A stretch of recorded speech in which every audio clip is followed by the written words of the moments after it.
So, this is to answer a previous video that mangkot nga masugod. So okay. So,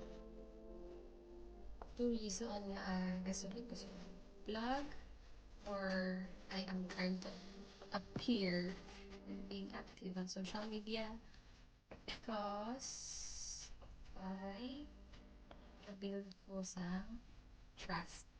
Yun. And number two is earn. Yes. Basta na lang siguro gusto mag-earn. So that's why I'm one of those person na gusto mag-vlog, mag-earn.